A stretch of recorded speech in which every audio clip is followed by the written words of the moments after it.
Assalamualaikum warahmatullahi wabarakatuh. Berjumpa kembali lagi bersama saya, Atif Zamroni.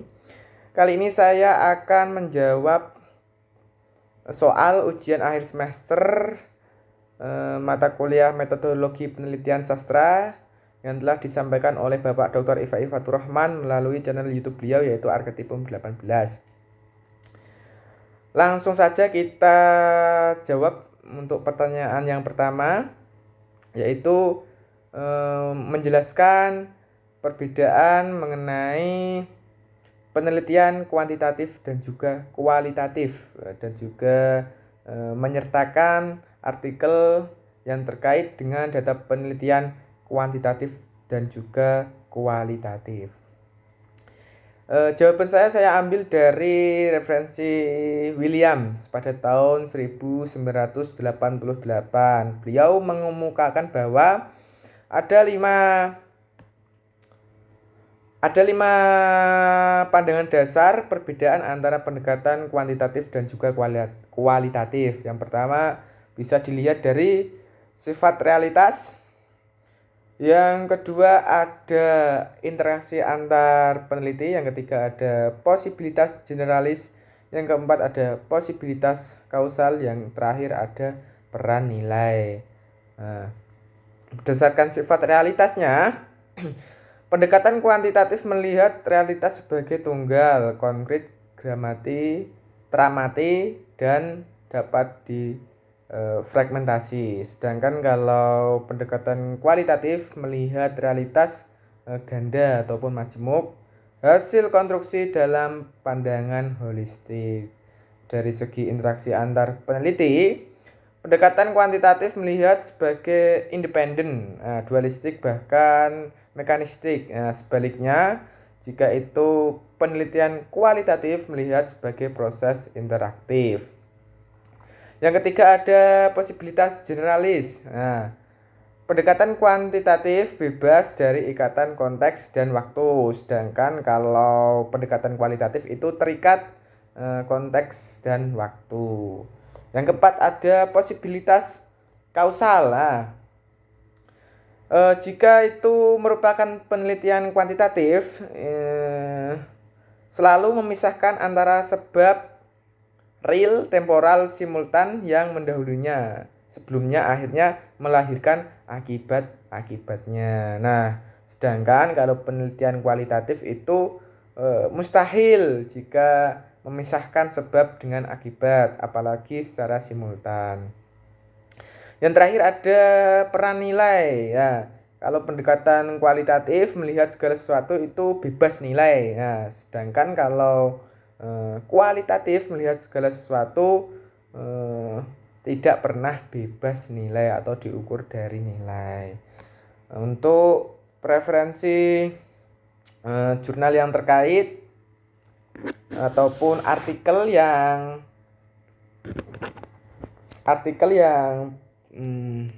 berhubungan dengan jenis penelitian kuantitatif dan juga kualitatif, saya ambil dari jurnal Undiska dengan judul meningkatkan keterampilan menulis karya ilmiah melalui teknik SISPEM pada siswa SMAN 1 Singaraja, yang ditulis oleh Inengah Swandi, Nimade Halustini, dan juga Nyoman Widyarsini.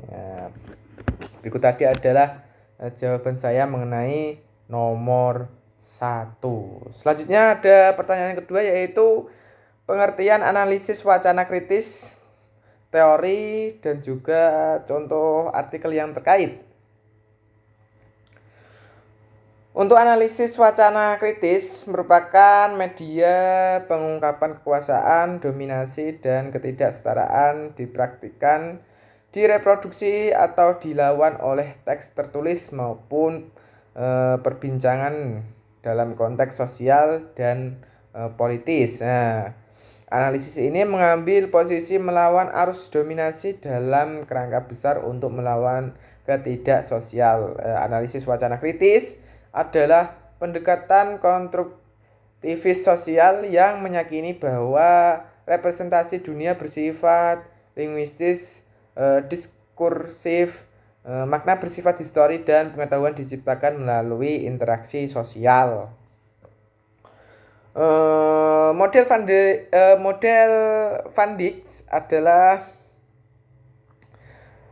model yang paling banyak digunakan ataupun dipakai dalam analisis wacana kritis. Nah, Van Dijk menggambarkan wacana dalam 3 dimensi atau bangunan, yaitu teks, kognisi sosial, dan teks. Saya ulangi lagi ya. Van Dijk menggambarkan wacana dalam 3 dimensi atau bangunan, yaitu teks, terus ada kognisi sosial, dan juga yang terakhir ada konteks sosial. Nah, ini dari analisis teori Van Dijk adalah menggabungkan ketiga dimensi wacana tersebut ke dalam satu kesatuan analisis. Nah, selanjutnya kita lanjut ke soal yang nomor 3, yaitu sejauh mana tugas artikel yang dibuat oleh mahasiswa. Untuk artikel saya sendiri ataupun jurnal saya sendiri ini masih berada di isi ya. Saya masih dalam ruang lingkup pembahasan isi dari jurnal yang saya teliti. Untuk pertanyaan selanjutnya ada, atau pertanyaan keempat, perbedaan data primer dan data sekunder pada penelitian. Nah, perbedaan data primer dan juga data sekunder bisa kita amati. Yang pertama adalah dari segi pengertian. Nah, pengertian data primer adalah data pertama kali yang dikumpulkan oleh peneliti melalui upaya pengambilan data di lapangan langsung. Dalam hal ini di konteks penelitian saya yaitu melalui wawancara dan juga observasi ya, yang berkaitan dengan apa yang saya teliti. Sedangkan kalau data sekunder ini biasanya bisa didapatkan melalui buku. Pengertiannya terlebih dahulu.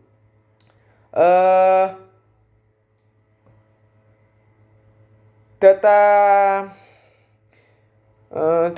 sekunder merupakan data yang sengaja dikumpulkan oleh peneliti yang digunakan untuk melengkapi kebutuhan data penelitian. Nah, data sekunder ini di dalam ataupun posisi di penelitian saya itu ya contohnya ya seperti buku-buku yang berkaitan dengan penelitian saya. Contoh buku novel Arus Bawah yang sedang saya teliti. Yang kedua ada artikel, yang ketiga ada jurnal-jurnal yang bisa saya gunakan sebagai sumber referensi dan juga rujukan lainnya yang berkaitan dengan artikel saya.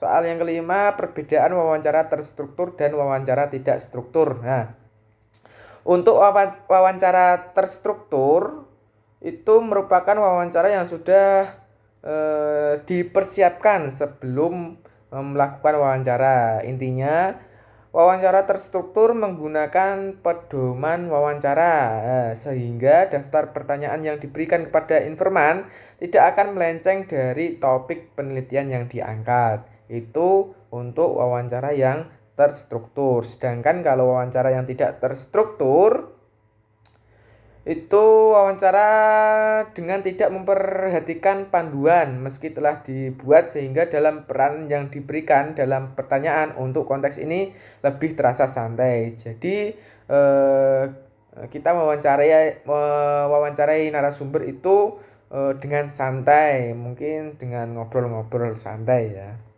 Tetapi konteksnya masih menggali informasi mengenai data yang kita perlukan. Untuk soal yang terakhir, soal ke-6, perbedaan sumber data primer dan sumber data sekunder.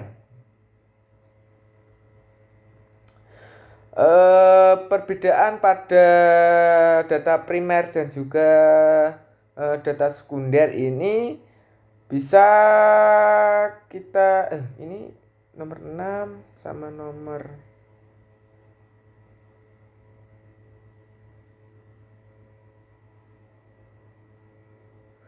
Nah, ini nomor 6 sedikit berkaitan dengan penjelasan saya ya dari soal-soal sebelumnya yang sudah saya jawab. Perbedaan sumber data primer dan sumber data sekunder pada penelitian. Nah, perbedaan sumber data primer dan juga data sekunder bisa dipahami melalui tadi ya, yaitu pengertian data sekunder dan juga pengertian data primer. Kalau data primer posisinya itu sumber data primer dari eh, dari wawancara dan juga observasi ya dari jawaban saya sebelumnya. Sedangkan kalau data sekunder saya ambil dari jurnal-jurnal yang terkait, artikel dan juga buku-buku yang berkaitan dengan eh, penelitian saya. Berikut tadi adalah jawaban saya mengenai hmm, UAS ataupun ujian akhir semester. Akhir kalam, assalamualaikum warahmatullahi wabarakatuh.